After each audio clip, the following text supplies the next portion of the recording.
السلام علیکم۔ آج ہم آپ کو ایک ایسی جگہ کی سیر کرائیں گے جو تقریباً 900 سال قدیم اور تاریخی مقام ہے۔ میں ہوں وسیم خان اور آپ دیکھ رہے ہیں وسیم ٹی وی۔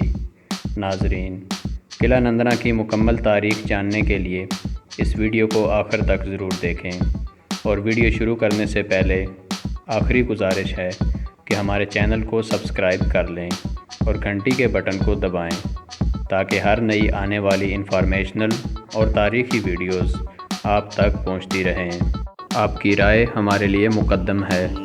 ویڈیو کے کمنٹ سیکشن میں اپنی رائے کا اظہار بھی ضرور کیجیے۔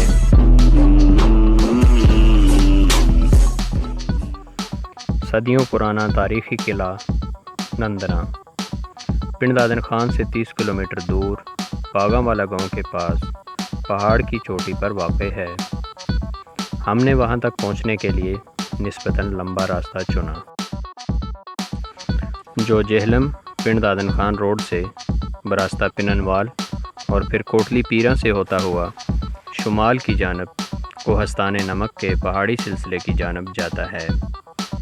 اس لمبے راستے کو چننے کا واحد مقصد کچھ دوستوں اور عزیزوں کو شامل سفر کرنا مقصود تھا۔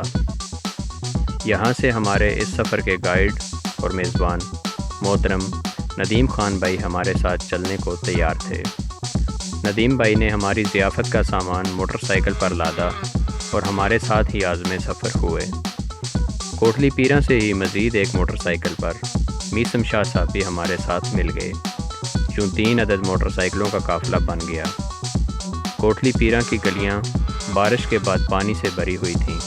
کیچڑ اور ٹوٹے ہوئے راستے پر موٹر سائیکل پھسل جانے کا بھی ڈر تھا، لیکن منزل کا دلکش خیال کسی ڈر پر غالب نہ آ سکا، اور احتیاط کے ساتھ سنبھل کر سفر جاری رہا۔ کوٹلی کے بعد کوٹ عمر نسبتاً پرانا گاؤں ہے۔ وہاں بھی ٹوٹی پھوٹی گلیاں پانی سے لبریز تھیں، اور وہی کیچڑ اور پھسلن ہمارے استقبال کے لیے منتظر۔ جو ہی کوٹ عمر قصبے سے نکلے تو سامنے کارپٹ روڈ دیکھ کر حیرت کے ساتھ ہی بے انتہا خوشی ہوئی۔ ضلع جہلم میں پسماندگی کی علامت تحصیل پنڈ دادن خان کے عام سے گاؤں میں ایسی سڑک دیکھ کر اس کی تعمیر میں شریک ہر حصہ دار کے لیے دل سے دعا نکلی۔ موٹر سائیکل جو پہلے ہچکولے کھاتی ہوئی چیخو پکار کر رہی تھی، یکا یک اس کی بے ڈنگی آواز میں بھی کمال کا سر آ گیا۔ خوبصورت کھیتوں کے بیچوں بیچ کبھی سیدھی اور کبھی بل کھاتی پختہ سڑک سے آس پاس کا نظارہ خوبصورت ترین منظر پیش کر رہا تھا۔ یہ زرعی زمین بے حد زرخیز ہے۔ یہاں گندم، مکئی، آلو، مٹر اور سبزیاں کاشت کی جاتی ہیں، جو یہاں کے گاؤں باسیوں کی آمدن کا ایک اہم ذریعہ ہیں۔ کوٹ عمر سے تقریباً 3 کلومیٹر کے بعد 2 راستے ہو جاتے ہیں۔ ایک جنوب کی طرف ورنالی گاؤں کی طرف جاتا ہے، جبکہ دوسرا شمال میں باغاں والا کی طرف مڑ جاتا ہے، جو ہماری منزل تھا۔ اعلیٰ صبح ہونے والی بارش کے بعد موسم خوب سہانا ہو چکا تھا۔ عین سامنے باغاں والا کے سرسبز و شاداب پہاڑ اور ہوا کے دوش پر اڑتی موٹر سائیکلوں پر دلکش نظارہ ناقابل یقین حد تک دل کو مو لینے والا تھا۔ یوں چند کلومیٹر کا سفر پل بھر میں طے ہو گیا اور ہم باغاں والا گاؤں میں پہنچ گئے۔ قلعے کی طرف جانے کا راستہ گاؤں کے اندر سے ہی گزرتا ہے۔ اس گاؤں کے زیادہ تر گھر پرانے طرز تعمیر پر ہی بنے ہوئے ہیں، کچھ مکمل کچی مٹی سے اور کچھ کشمیری اور گلگتی طرز پر بڑے بڑے پتھروں کو جوڑ کر بنائے گئے ہیں۔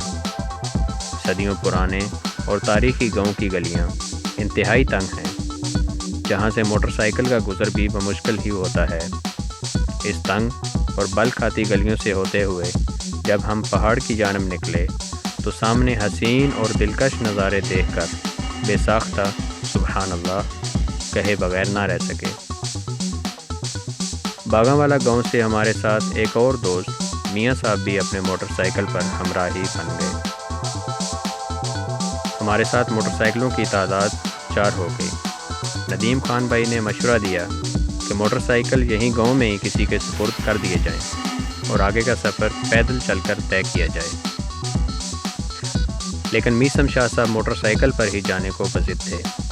جب انہیں قائل کرنے کی تمام کوششیں بے سود رہیں تو یہ جانتے اور دیکھتے ہوئے بھی کہ اب آگے پہاڑی علاقہ شروع ہو رہا ہے جہاں پیدل چلنا بلکہ چڑھنا بھی دشوار ہے، ہم سب بھی جوش میں آ کر ایک بڑی غلطی کر بیٹھے جس کا ذکر آگے آئے گا۔ یوں موٹر سائیکلوں پر ہی آگے کا سفر کرنا طے پایا۔ اب اس خطرناک ترین راستے پر سفر شروع ہوا تو بے جان موٹر سائیکل بھی معافی مانگنے پر آ گئے، لیکن جب ابن آدم ضد پر آ جائے تو اسے کون روکے۔ کچھ منٹ کا سفر طے کرنے کے بعد سرپھروں پر یہ راز بھی فاش ہوا کہ پتھریلا ٹریک، دشوار اور کٹھن راہ کے ساتھ چڑھائی پر جب موٹر سائیکل چلائیں تو اسے ہموار رکھنا انتہائی مہارت اور دقت طلب مشقت ہے۔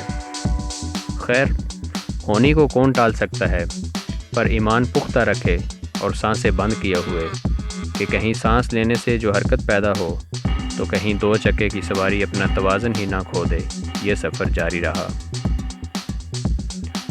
پانی کا ایک چشمہ اوپر پہاڑوں سے نکل کر باغاں والا کو سیراب کرتا ہے۔ اس کا صاف شفاف بہتا ہوا پانی اس سرسبز وادی میں جنت کا سما پیش کر رہا تھا۔ یہ چشمہ صدیوں سے مکمل خاموشی کے ساتھ مستقل چلنے کا عمل جاری رکھے ہوئے ہے۔ ہاں، البتہ راستے میں کہیں کہیں جب اونچائی سے اس کا پانی نیچے گرتا ہے تو پرسکون ماحول میں ارتعاش پیدا ہوتا ہے اور وادی کی خاموشی کا سکوت ٹوٹ جاتا ہے۔ سامنے ایک اونچے پہاڑ کی چوٹی پر قلعہ نندنا کے دو ڈھانچے واضح دیکھے جا سکتے تھے۔ یہ قلعہ ہندو شاہی کے زمانہ میں جے پال راجہ نے بنوایا تھا، جبکہ نندنا کا شیو مندر جے پال کے بیٹے اننت پال کی تعمیر ہے۔ 1114 عیسوی میں سلطان محمود غزنوی نے جب اس پر حملہ کر کے فتح کر لیا تو ابو ریحان البیرونی نے اس قلعے میں قیام کے دوران سائنسی تجربات کے لیے رصدگاہ بنائی اور زمین کا قطر ناپا۔ البیرونی نے اپنی مشہور کتاب الہند کا بیشتر حصہ یہیں بیٹھ کر لکھا۔ یہ وہی البیرونی ہیں جنہیں ہندوستان کے لوگوں نے ودیا ساگر یعنی علم کا سمندر کا لقب دیا۔ البتہ بعض تاریخ دان ٹلا جوگیاں کے بارے میں بھی یہی دعویٰ کرتے ہیں اور یہ بھی ضلع جہلم میں ہی موجود ہے۔ سلطان محمود غزنوی کے بعد قلعہ نندنا 13ویں صدی میں قمر الدین کرمانی حاکم کے قبضے میں آ گیا۔ اس کے بعد جلال الدین خوارزم کے ایک جرنیل نے اسے اپنے قبضے میں لے لیا۔ پھر چنگیز خان کے ایک افسر ترتی مغل نے یہ قلعہ فتح کر لیا۔ بعد میں اس قلعہ کو التمش نے فتح کیا۔ مغل بادشاہ بابر نے بھی اس قلعہ کو فتح کیا۔ اکبر بادشاہ نے یہاں پر ایک باغ لگایا تھا۔ موجودہ گاؤں باغاں والا اسی باغ کے نام سے منسوب ہے، جس کے آثار آج بھی موجود ہیں۔ مندر کے سامنے ایک مسجد بھی موجود ہے، جو کچھ مورخین کے مطابق سلطان محمود غزنوی جبکہ کچھ کے خیال میں التمش دور کی ہے۔ اس قلعے کا شاندار ماضی اور اس پر بدلتے حاکموں کو یاد کرتے ہوئے میں سوچ رہا تھا کہ انسان جتنا بھی طاقتور کیوں نہ ہو، اس کی حیثیت اس فانی دنیا میں فقط مہمان سے بڑھ کر کچھ نہیں۔ پتہ نہیں کیوں یہ زندہ حقیقت ہمارے حکمرانوں کی نظروں سے اوجھل کیوں ہے۔ شاید انسانی فطرت میں ہی دنیا کا لالچ، طاقت کا گھمنڈ اور اختیارات کا نشہ اس چھوٹے سے نقطے پر باری ہو۔ خیر، انہی خیالات کے سمندر میں ڈوبا ہوا سفر اس وقت تھم گیا جب ایک مقام پر اچانک ندیم خان بھائی نے موٹر سائیکل روک دیا اور تقریباً حکم دیتے ہوئے بتایا کہ اس جگہ پر پڑاؤ ڈالیں گے تاکہ کھانا پکانے کا کام نمٹایا جا سکے۔ ویسے موٹر سائیکلوں پر ہونے والی اچھل کود نے شکم میں بل ڈال دیے تھے، سو ان کی بات منوان تسلیم کرنے میں ہی راحت محسوس ہوئی۔ اس وقت دوپہر ڈھل چکی تھی۔ چونکہ قلعہ نندنا دیکھنے کے اشتیاق میں صبح کا ناشتہ بھی بھول گئے تھے، لہٰذا بھوک اگر جوبن پر نہ سہی لیکن کچھ کم بھی نہ تھی۔ کھانا بنانے کی تیاریاں شروع ہوئیں تو سب اپنی اپنی ذمہ داری میں جٹ گئے۔ چونکہ پڑاؤ چشمے کے عین قریب تھا لہٰذا پانی کی کوئی پریشانی نہ تھی، البتہ سرسبز جگہ سے لکڑی تلاشنا مشکل امر تھا۔ چونکہ میزبان ندیم خان بھائی تھے لہٰذا کھانا بنانے کی اصل ذمہ داری بھی انہی کے ناتواں کندھوں پر تھی۔ باقی لوگ تو اپنے اپنے ذمہ کے کام نمٹا کر جلدی سے فارغ ہو گئے اور گرمی کی شدت مٹانے کے لیے چشمہ پر موجود قدرتی تالاب میں کود گئے۔ جب چشمے کا ٹھنڈا پانی سردیوں کی یاد دلانے لگا تو باہر آنے میں ہی عافیت سمجھی۔ اس سارے عمل میں 2 گھنٹے کا وقت بیت گیا۔ کھانا تیار ہو چکا تھا اور دیسی مرغ کڑھائی کی دل موہ لینے والی خوشبو مہک سے یوں لگتا جیسے پوری وادی کی فضا بھی معطر ہو گئی ہو۔ کھانے کی مہک اور بھوک سے برا حال، اب مزید انتظار ناقابل برداشت تھا۔ جلدی جلدی سب قدرتی دسترخوان یعنی کھلی زمین پر براجمان ہو گئے اور کھانا سامنے تیار پڑا تھا۔ بسم اللہ پڑھتے ہی نان کڑھائی کے ساتھ خوب انصاف کیا۔ نان آتے وقت ہی ساتھ لائے گئے تھے۔ کھانا کھاتے وقت اس بات کا عقدہ بھی کھلا کہ ندیم خان بھائی کھانا بنانے کے فن سے خوب آشنا اور کسی پیشہ ور طبخ کی طرح بہت اچھے ماہر ہیں۔ ماشاءاللہ، ذائقہ ایسا کہ سب انگلیاں چاٹتے رہ گئے۔ جب کھانے سے فارغ ہوئے اس وقت تک عصر نصف گزر چکی تھی۔ اب اگلے سفر کی تیاری شروع ہوئی تو ندیم خان بھائی نے اس بات کا انکشاف کیا کہ اس مقام سے آگے موٹر سائیکلوں پر سفر ناممکن ہے، ہمیں پیدل جانا ہوگا اور قلعہ تک پہنچنے کا راستہ پہاڑ کا پورا چکر کاٹ کر طے ہوگا، جو پیدل چلنے پر 1 گھنٹے کی مسافت ہے۔ اب ہمیں اس غلطی کا احساس ہوا جو نیچے باغاں والا سے اوپر آتے وقت ہم سے سرزد ہوئی، یعنی موٹر سائیکل اب ہم پر وہ بوجھ بن گئے جو ہم اٹھانے سے قاصر تھے، اور اس ویرانے میں انہیں سپرد خدا چھوڑنا بھی بے وقوفی کے زمرے میں آتا تھا۔ اب قلعہ نندنا اور ہمارے درمیان موٹر سائیکل ٹانگ کا پھندا بن گئے، اور اس بات پر سب میسم شاہ کو گرنے لگے، جبکہ وہ نظریں چرائے پر اعتماد آواز میں واپسی کا مشورہ بھی دے رہے تھے۔ مرتے کیا نہ کرتے کہ مستاق چاروں نہ چار ہمیں پسپائی اختیار کرنا پڑی۔ سامان سمیٹا اور پھر بوجھل دل کے ساتھ واپسی کی راہ لی۔ پیچھے پلٹنے کا سفر بھی آسان نہ تھا۔